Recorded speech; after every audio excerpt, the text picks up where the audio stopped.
सुबह का समय, रसोई में कविता अकेली काम कर रही है। कविता जरा जल्दी हाथ चलाओ क्योंकि रिश्तेदार आने वाले हैं और अभी तक नाश्ते की तैयारी भी पूरी नहीं हुई। तुम्हें पता है ना तुम्हारी भाभी को सुबह सुबह इतना काम करने की आदत नहीं है, इसलिए तुम ही संभाल लो। माँ, मैं सुबह से काम ही तो कर रही हूँ। पहले आटा गूथा, फिर चाय बनाई, फिर ऊपर का कमरा साफ किया, अब नाश्ता बना रही हूँ। अरे तो कौन सा एहसान कर रही हो, लड़की हो, ये सब काम तो करने ही पड़ेंगे। और वैसे भी तुम्हें कौन सा बाहर नौकरी पर जाना होता है।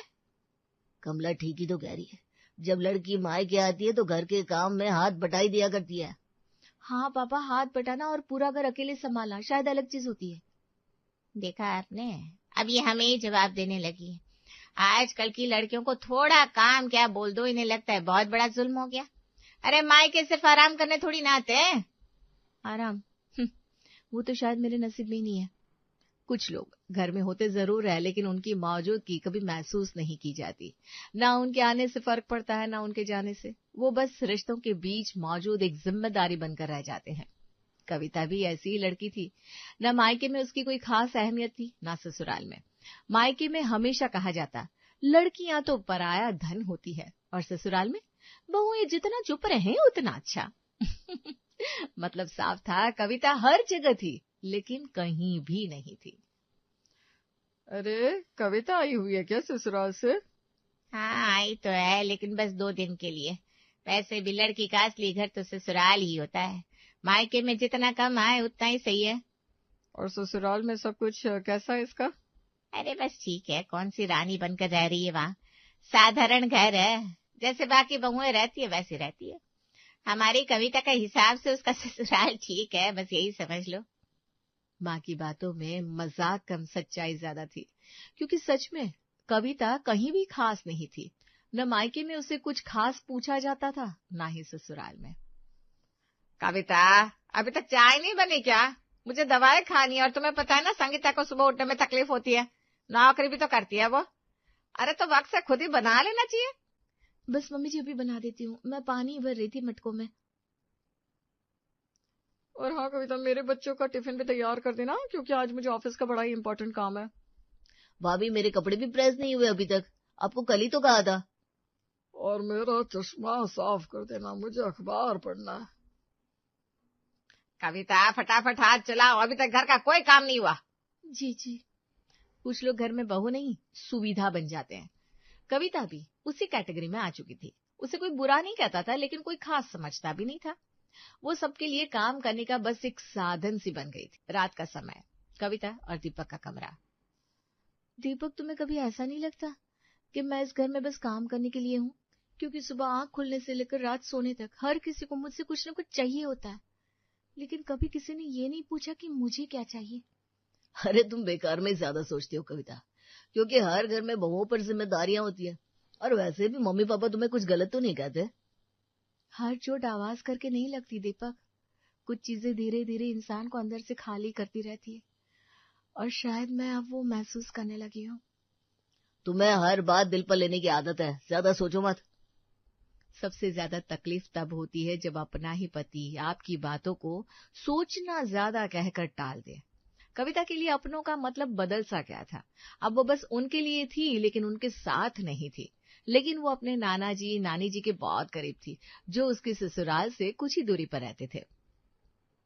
बीमारी अक्सर रिश्तों की असली परत खोल देती है। सबको दुख तो होता है, लेकिन समय किसी के पास नहीं होता। नाना जी, दवाई का समय हो गया है, पहले ये खा लीजिए, फिर मैं आपके पैर दबा दूंगी, क्योंकि रात में आपको फिर दर्द होने लगता है ना। बाकी सब अपने अपने काम में व्यस्त है, लेकिन तू हर बार सबसे पहले आ जाती है। क्योंकि आपने बचपन से कभी मुझे पराया महसूस ही नहीं होने दिया नाना जी। जब सबको बेटा ज्यादा प्यारा लगता था, तब आप ही कहते थे, मेरी कविता किसी बेटे से कम नहीं है। और मैं आज भी वही कहता हूँ। कभी कभी पूरी जिंदगी में सिर्फ एक इंसान काफी होता है, जो आपको सच में अपना महसूस करवा दे। कविता के लिए वो इंसान उसके नाना जी थे। कविता नाना जी के पास आकर ढेर सारी बातें करती, उन्हें दवाई देती, समय पर खाना खिलाती, डॉक्टर के पास लेकर जाती। इन चीजों से उसके भी मन को एक अलग सा सुकून मिलता था। कविता, एक बात पूछूं, तू कभी थकती नहीं क्या? क्योंकि सुबह से रात तक सबके लिए भागती रहती है। मैंने कभी तेरे चेहरे पर शिकायत नहीं देखी। थकती हूँ ना नाना जी, बहुत थकती हूँ, लेकिन अब आदत हो गई है, क्योंकि इंसान जब हर जगह खुद को एक्स्ट्रा महसूस करने लगे ना, तब वो शिकायत करना भी छोड़ देता है। तुझे कभी किसी ने समझा नहीं मेरी प्यारी बेटी। शायद मेरी किस्मत में जरूरी होना लिखा ही नहीं था, लेकिन आपके लिए मैं खास हूँ। मेरे लिए वही काफी है। उस रात जगदीश प्रसाद बहुत देर तक जागते रहे, और शायद पहली बार उन्होंने महसूस किया जिस लड़की को सबने सामान्य समझा, असल में वही सबसे खास थी। लेकिन हीरे की परख केवल जौहरी को होती है, बाकी सब तो उसे कांच ही समझते रहते हैं। अगली सुबह जगदीश प्रसाद किसी वकील को बुलाते हैं। उस दिन घर में किसी ने ज्यादा ध्यान नहीं दिया, सबको लगा शायद किसी पुराने कागज का काम होगा, लेकिन उन्हें क्या पता था, एक फैसला होने जा रहा था जो बहुत जल्दी सबकी नजरें बदल देगा। कविता, तू फिर आ गई? तेरे ससुराल वाले तुझे सुनाते होंगे कि तू हर रोज यहाँ आ जाती है। उनका सारा काम खत्म करके आती हूँ मैं नाना जी, उसके अलावा वैसे भी मेरी कोई खास जरूरत नहीं पड़ती वहाँ।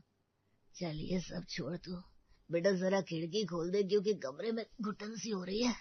और हाँ, वो पुराना एल्बम भी निकाल दे, आज पता नहीं क्यों पुराने दिन बहुत याद आ रहे हैं। अभी निकाल देती हूँ नाना जी, लेकिन पहले दवाई खा लीजिए, क्योंकि कल भी आपने बहाना बनाकर टाल दिया था, और बाद में पूरी रात दर्द की वजह से सो नहीं पाया। तो ना बिल्कुल अपनी नानी पर गई है, वही डांट वही चिंता। मैं तो नानी के आगे कुछ भी नहीं हूँ नाना जी। आदमी जब बूढ़ा होता है ना, तब उसे समझ में आने लगता है कि जिंदगी भर किसने रिश्ते निभाए और किसने सिर्फ मतलब निभाया। कविता चुपचाप सुन रही थी, क्योंकि वो जानती थी ये दर्द सिर्फ बीमारी का नहीं है, ये उस अकेलेपन का दर्द है जो उम्र के आखिरी पड़ाव में सबसे ज्यादा चुभता है। डॉक्टर को इतना बार बार बुलाने की क्या जरूरत है? उम्र हो गई है तो थोड़ी बहुत परेशानी तो रहेगी, और ऊपर से दवाइयों का खर्चा अलग बढ़ता जा रहा है। पिछले महीने कितना पैसा लग गया? सच कहूँ तो अब पूरा घर अस्पताल जैसा लगने लगा है। हर समय दवाई, हर समय देखभाल, इंसान खुद भी थक जाता है। जिस इंसान ने अपनी पूरी जिंदगी इनके नाम कर दी, आज उनकी बीमारी उन्हें बोझ लग रही है। कैसे रिश्ता है ये? रिश्तों की सबसे कड़वी सच्चाई ये है कि जब तक इंसान मजबूत रहता है, सब उसके आसपास रहता है, लेकिन जैसे वो किसी पर निर्भर होने लगे, लोग धीरे धीरे उसे बोझ की तरह देखने लगते हैं। रात में दीपक और निर्मला देवी ससुराल में बातें कर रहे थे। तुम्हारी पत्नी को शायद नाना जी से कुछ ज्यादा ही लगाव है। उसे घर की कोई चिंता ही नहीं है, यहाँ कितने काम पड़े, लेकिन उसे तो बस अपने नाना जी के पास बैठना है। मम्मी, वो नाना जी की तबीयत सच में बहुत खराब है, इसलिए जाती रहती है। तो क्या बाकी लोग नहीं है वहाँ? सब कुछ उसी को ही करना है क्या?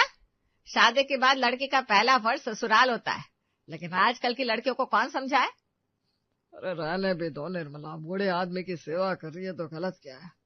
गलत कुछ नहीं है, लेकिन अपना घर भी तो कोई चीज होती है कि नहीं? देखो कविता, मुझे कोई दिक्कत नहीं है, तुम वहां जाओ, लेकिन कल यहाँ प्रेस के कपड़े रह गए थे तो मुझे करने पड़े, ये सब नहीं होना चाहिए। जी, मैं आगे से ध्यान रखूंगी। कविता जहां भी थी उसे हमेशा ये एहसास दिलाया जाता था कि वो कहीं ना कहीं कम पड़ रही है। मायके में रहे तो ससुराल संभालो, ससुराल में रहे तो मायके वालों की तरह मत रहो। मतलब साफ था, उसे कहीं भी पूरी जगह नहीं मिली थी। कुछ दिनों बाद रात में नाना जी की तबीयत ज्यादा खराब हो जाती है। कविता से रहा नहीं जाता और वो उनके पास चली जाती है। पूरी रात वो उनके सिरहाने बैठी रही और वहीं उसने उस शख्स को भी खो दिया जिनके लिए वो सबसे खास थी। सुबह हॉल में सब लोग थे, वकील भी मौजूद थे। वकील साहब, आप अचानक किस लिए आए? जी, जगदीश जी ने कुछ जरूरी कागज तैयार करवाए थे। कौन से कागज? जगदीश जी अपने हिस्से की जमीन, पुराना मकान और कुछ फिक्स डिपॉजिट्स अपनी नातिन कविता के नाम पर कर गया। क्या? कविता के नाम? लेकिन पिताजी ने हमारे नाम कुछ नहीं किया। लोग क्या कहेंगे कि अपने बेटा बेटी को छोड़कर सब कुछ नातिन को दे दिया। जी, उनकी आखिरी इच्छा यही थी। ये रही फाइल और ये रहे कागज। कविता जी, आप ये ले लीजिए। लेकिन ये सब मैं कैसे ले सकती हूँ? अब इन सब की असली वारिस आप ही हैं। पहली बार कविता के लिए लोगों की आवाज बदल गई थी, लेकिन ये बदलाव प्यार का नहीं था, बदलाव था जायदाद का, पावर का, जिसके चलते किसी को ना दिखने वाली कविता अब सबकी नजरों में आ गई थी। कुछ खबरें घर का माहौल बदल देती है और कुछ खबरें रिश्तों के चेहरे। जगदीश प्रसाद के फैसले के बाद अब कविता वो लड़की नहीं रही थी जो कल तक घर के कोने में चुपचाप काम करती थी। अब अचानक सबको उसकी याद आने लगी थी। अगली सुबह मायके में। कविता बेटा, तू सुबह से काम क्यों कर रही है? जा थोड़ी देर आराम कर ले। अरे तू बेटा यहाँ मेहमान बनकर आई है, काम करने के लिए नहीं। हाँ बेटा, और सुन, तेरे लिए मैंने तेरी पसंद की मिठाई भी मंगवाई है, क्योंकि बचपन से तुझे काजू कतली बहुत पसंद थी ना। पापा, आपको याद है मुझे क्या पसंद है? अरे कैसी बात कर रही है, बापू तेरा सब याद रहता है। कविता बस उन्हें देख रही थी। उसे याद था उसी घर में उसकी पसंद कभी पूछी नहीं जाती थी। कभी जो बच जाता वही उसकी प्लेट में रखा जाता। आज अचानक उसकी पसंद सबको याद आने लगी थी। अरे कविता बेटा, तू हाथ मत लगा, मैं और तेरी भाभी सब संभाल लेंगे। आखिर तू इतनी बड़ी जिम्मेदारियों वाली लड़की हो गई है। माँ, जिम्मेदारियां तो पहले भी थी, तब तो आपने नहीं कहा बैठ जा। अरे तब हालात अलग थे, बैठ जा ना तू। तब मैं अलग थी शायद। कविता को अब हर मीठी आवाज में मतलब सुनाई देने लगा था, क्योंकि व्यवहार अचानक नहीं बदलते हैं, उनके पीछे वजह होती है। और कविता को असली वजह पता थी, लेकिन अभी तक उसने किसी को कुछ कहा नहीं था। वो देखना चाहती थी कि जब कोई आपको महत्व देता है तो असल में कैसा लगता है, क्योंकि आज तक उसने ये चीज अपनी जिंदगी में कभी महसूस ही नहीं की थी। अरे कविता आ गई। मोहित, जरा बहू का सामान ऊपर रखवा दे। अरे इतना वजन उठाना उसकी आदत नहीं है, बहुत कुछ होगा ना इसमें तो। हाँ भाभी, दीजिए। हाँ, मुझे बाहर तक बुला लेते, मैं आपको लेने आ जाता। अरे बहू, तो थक गई होगी, पहले बैठ जा, चाय पी ले, फिर आराम से बातें करेंगे। और आगे कैसे करना है, सब कुछ क्या करना है, सब मिलकर बात करते हैं। हाँ कविता, मैंने तेरे लिए अपना एसी वाला कमरा खाली कर दिया है, क्योंकि गर्मी बहुत है ना। अब फैसले लेने के लिए दिमाग तो ठंडा रहना ही चाहिए। अब मैं तुम्हारे लिए कोल्ड कॉफी लेकर आती हूँ, रुको। हाँ, और वो काजू बादाम थे ना, जरा वो भी ले आना। बहुत थक गई होगी कविता बिटिया, इतने दिनों से नाना जी की सेवा कर रही थी, लेकिन देखो सेवा का फल कितना मीठा होता है। यही घर था जहां कविता रोज सबसे पहले उठती थी, सबसे आखिर में सोती थी, और तब किसी को उसकी थकान नहीं दिखाई देती थी। और आज उसके सोने, खाने, पीने की सबको फिक्र होने लगी थी। रात में कविता, मुझे सच में बहुत खुशी है कि नाना जी ने तुम पर इतना भरोसा किया, क्योंकि तुम ना ये सब डिजर्व करती हो। सच में? हाँ, और नहीं तो क्या, मैं तुम्हें नहीं समझता क्या? तो फिर जब मैं रात रात भर रोती थी, तब तुम्हें कभी नहीं लगा कि मैं थोड़ा सा प्यार डिजर्व करती हूँ? जब इस घर में मुझे सिर्फ जिम्मेदारियों की तरह देखा जाता था, तब तो तुमने कभी मेरा साथ नहीं दिया, लेकिन आज अचानक तुम्हें मेरी वैल्यू समझ में आने लगी। अरे तुम गलत समझ रही हो कविता। नहीं दीपक, आज पहली बार सही समझ रही हूँ। इंसान को सबसे ज्यादा दर्द तब होता है जब उसे एहसास हो कि उसका महत्व उसकी वजह से नहीं, उसकी कीमत की वजह से है। अब ससुराल में कविता से पूछा जाता, बहू क्या खाना है? मायके में पूछा जाता, अरे बेटा तू थक तो नहीं गई? पहले जो लोग उसे बीच में टोक देते थे, अब उसके हर बात ध्यान से सुनने लगे थे। लेकिन कविता अब बदल चुकी थी। अब वो पहले जैसी नहीं थी जो जल्दी से पिघल जाती थी, क्योंकि अब उसे समझ में आ गया था कि ये अचानक मिला सम्मान उसके लिए नहीं है। एक दिन दोनों परिवार साथ में बैठे थे, तब कविता बेटा, मैंने सोचा है तुम अब बड़ों से सलाह मशवरा कर लो कि तुम्हें इन सब पैसों को कैसे मैनेज करना चाहिए। हाँ बिल्कुल, आखिर बेटी जैसी है हमारी बहू, वो जो करेगी सोच समझ कर ही करेगी। हाँ बहू है आपकी, लेकिन हमारे तो जिगर का टुकड़ा है, उसे पता है किसे कितना मान देना है। एक बात पूछो आप सबसे, अगर नाना जी वो जमीन मेरे नाम ना करते, तब भी क्या मैं इतनी ही अच्छी लगती आप सबको? अरे ये कैसी बात कर रही है कविता तू? सच वाली बात है माँ, क्योंकि झूठ तो मैं बहुत सालों से सुनती आ रही हूँ। अरे बहू, हम लोग तो तुझे हमेशा अपना ही मानते थे। अपना? किस बात में अपना मानते थे मम्मी जी? जब पूरा घर सोता था तब मैं रसोई में खड़ी रहती थी, तब मैं अपनी नहीं थी। जब बुखार में भी मैंने सबके टिफिन बनाए थे, तब मैं अपनी नहीं थी। जब मुझे सिर्फ काम के समय याद किया जाता था, तब मैं अपनी नहीं थी। आप सबको पता है सबसे दुख की बात क्या है? मुझे कभी इस बात का दुख नहीं हुआ कि मेरे पास पैसा नहीं था। दुख इस बात का था कि मेरे पास लोग होते हुए भी कोई मेरा नहीं था। कविता, ये तुम... नहीं दीपक, आज मुझे बोलने दो। आज तक ना मुझे मायके से प्यार मिला ना ससुराल से। हाँ, जिम्मेदारियां बहुत मिली, काम बहुत मिला, समझौते बहुत मिले, लेकिन प्यार नहीं मिला। और आज वो अचानक से बदल गया ना, तो मुझे समझ में आ गया कि यहाँ इंसान की वैल्यू नहीं होती, पैसों की वैल्यू होती है। आज आप लोग मुझे नहीं, मेरे नाम हुई जमीन को प्यार दे रहे हो। उस पल किसी के पास जवाब नहीं था, क्योंकि सच बहुत सीधा था और सीधी बातें सबसे ज्यादा चुभती है। उस दिन पहली बार दोनों घरों में एहसास हुआ, उन्होंने एक अच्छी लड़की को कभी उसकी अच्छाई की वजह से महत्व नहीं दिया। उसे महत्व मिला सिर्फ तब जब उसके पास पैसा आ गया। शायद यही रिश्ते होते हैं, जब तक आपकी बलूर बढ़ नहीं जाती तब तक शायद आपके अपने भी आपको कुछ खास नहीं समझते हैं।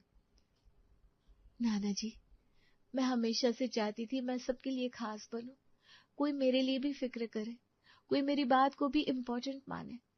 और आज जब हर कोई मुझे इम्पोर्टेंस दे रहा है, तब जाकर समझ में आया है कि मेरी अच्छाई, मेरे स्वभाव, मेरी सादगी को कभी किसी ने पसंद ही नहीं किया। उन्होंने इज्जत प्यार दिया तो उस लड़की को जिसके पास काफी प्रॉपर्टी आ चुकी थी। इसलिए अब मुझे किसी से किसी भी चीज की उम्मीद नहीं है, ना प्यार की ना ही इज्जत की।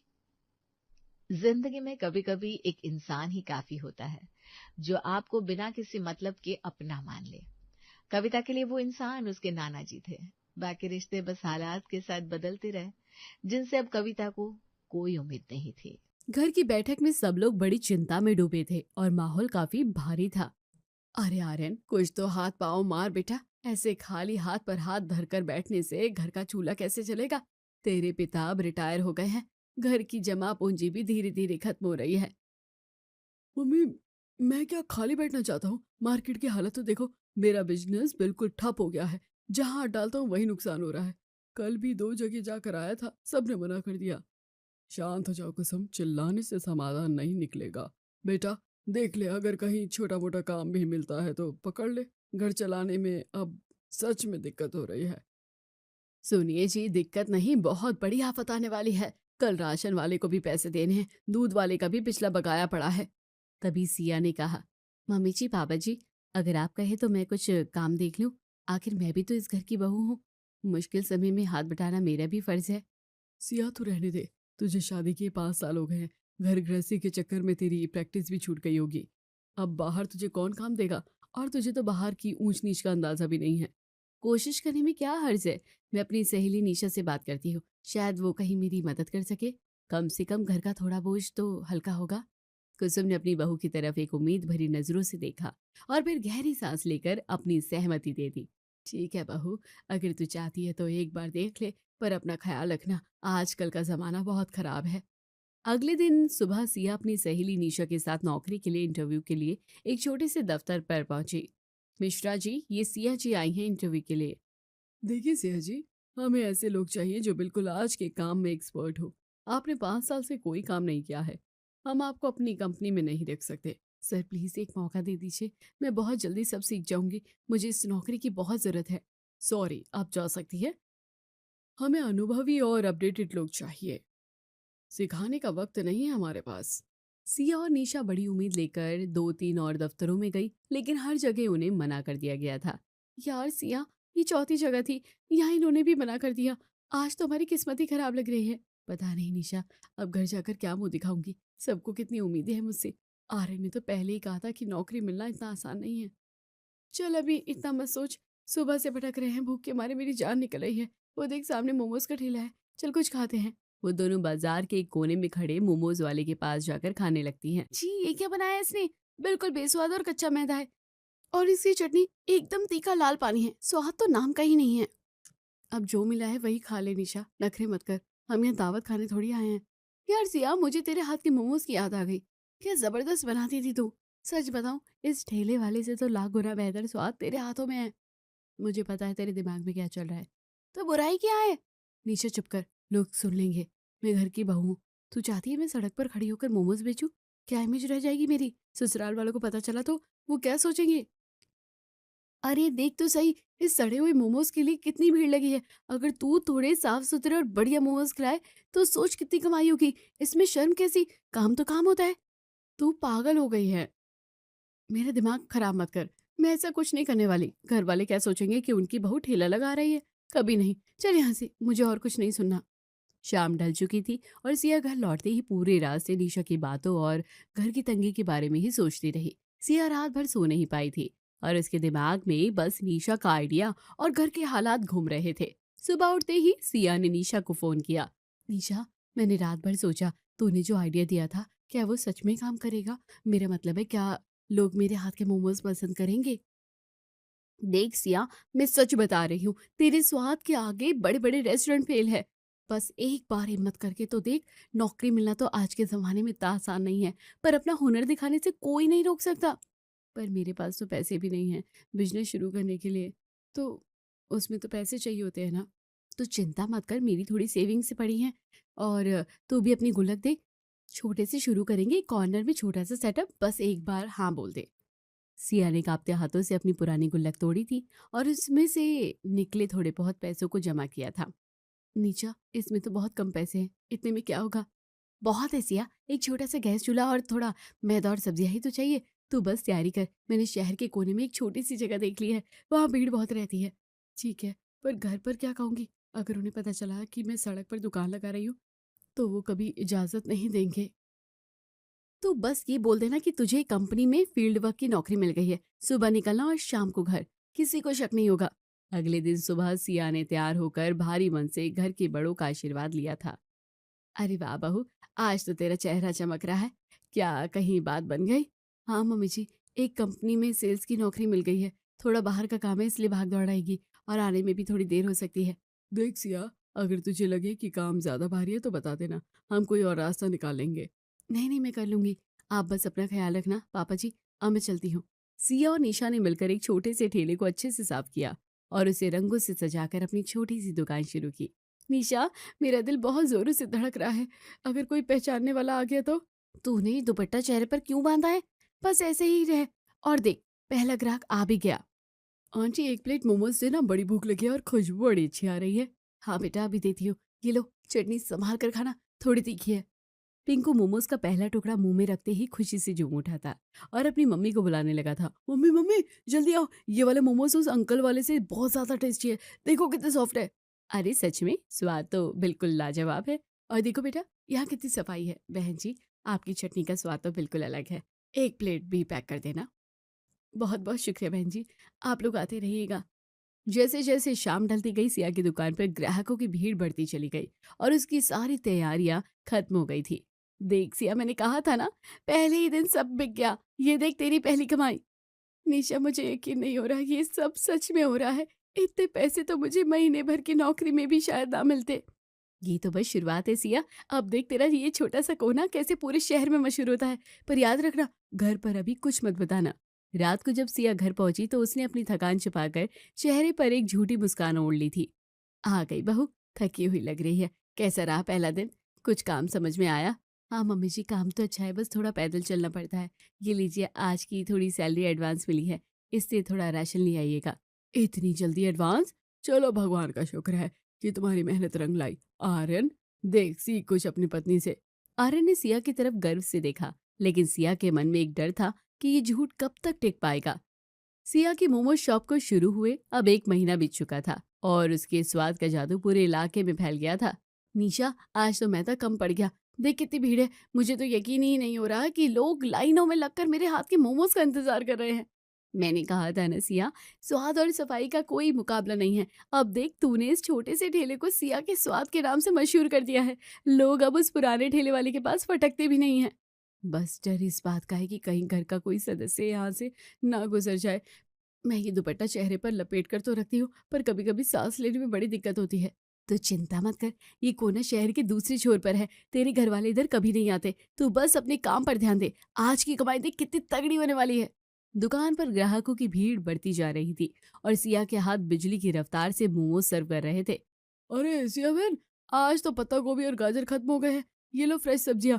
आपकी वजह से मेरी भी सारी सब्जियां शाम तक बिक जाती हैं। शुक्रिया राजू भैया, बस ऐसे ही अच्छी सब्जियां देते रहिएगा। क्वालिटी से समझौता नहीं करना है। अरे बहन, 2 प्लेट पनीर मोमोज देना। मेरी किटी पार्टी की सहेलियों ने तुम्हारे मोमोज की बड़ी तारीफ की थी, आज खुद चखने आई हूँ। जी अभी देती हूँ। बहन जी बस 2 मिनट रुकिए। सिया ने अपनी पहचान छुपाने के लिए अपनी आवाज और चलने का तरीका थोड़ा सा बदल लिया था ताकि कोई उसे पहचान ना सके। तभी उसी सड़क की दूसरी तरफ से विमला का बेटा बंटी अपनी बाइक पर सवार होकर गुजर रहा था। अरे ये मोमोज वाले की कदकाठी तो बिल्कुल सिया भाभी जैसी लग रही है। वही चाल वही सलीका। पर भाभी तो किसी ऑफिस में सेल्स की नौकरी करती है, फिर वो यहाँ सड़क पर क्या कर रही होगी। बंटी ने अपनी बाइक रोकी और दूर से छिपकर सिया को गौर से देख लिया था। अरे ये तो सच में सिया भाभी है। और देखो दुपट्टा थोड़ा सरका तो वही चेहरा है।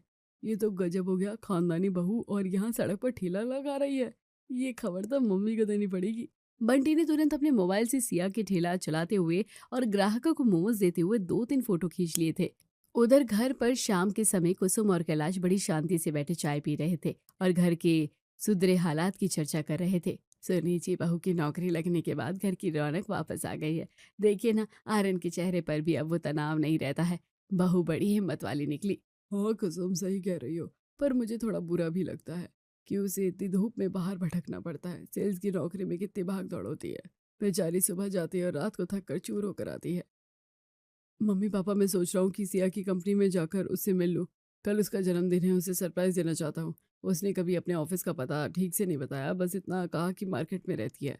हाँ बेटा ये तो बहुत अच्छी बात है।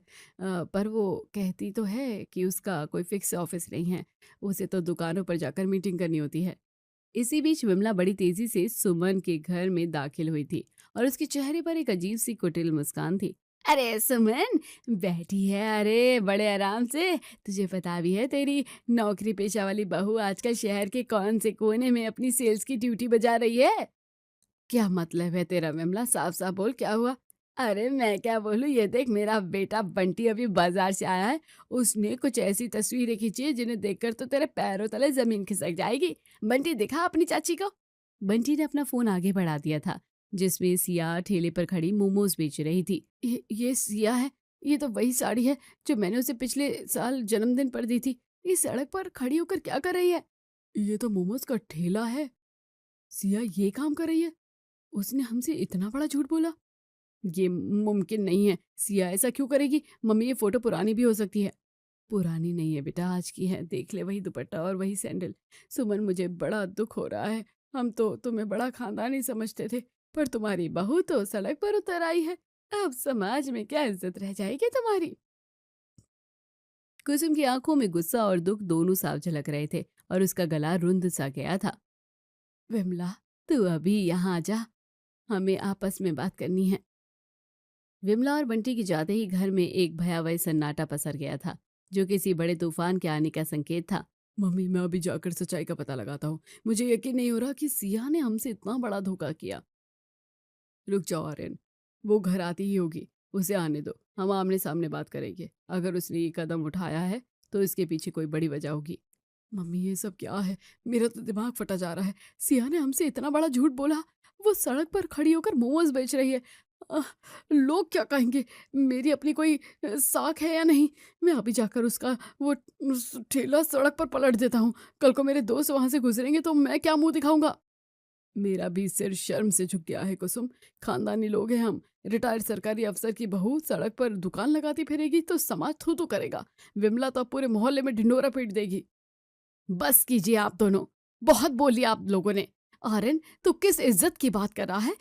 वो इज्जत जो तब मिट्टी में मिल रही थी जब घर में राशन के पैसे नहीं थे।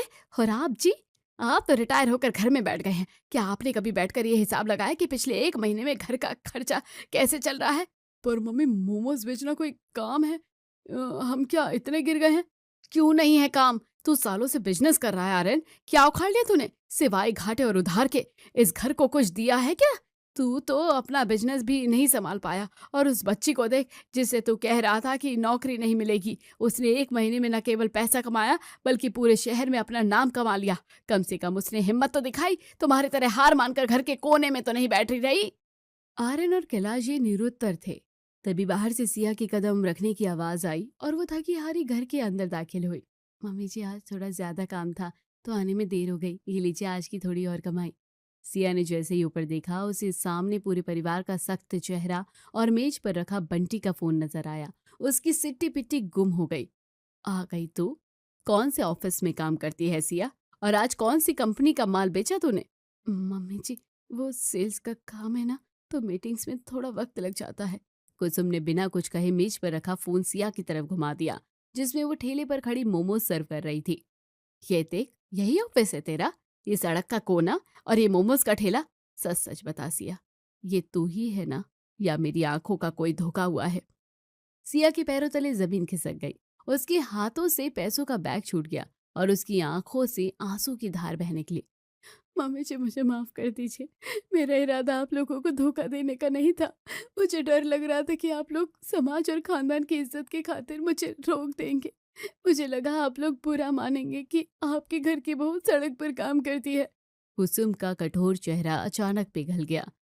वो अपनी जगह से उठी और आगे बढ़कर सिया के आंसू पोंछे। पगली, काहे की इज्जत? जब पेट में रोटी नहीं रहेगी तो क्या ये समाज हमें इज्जत देने आएगा?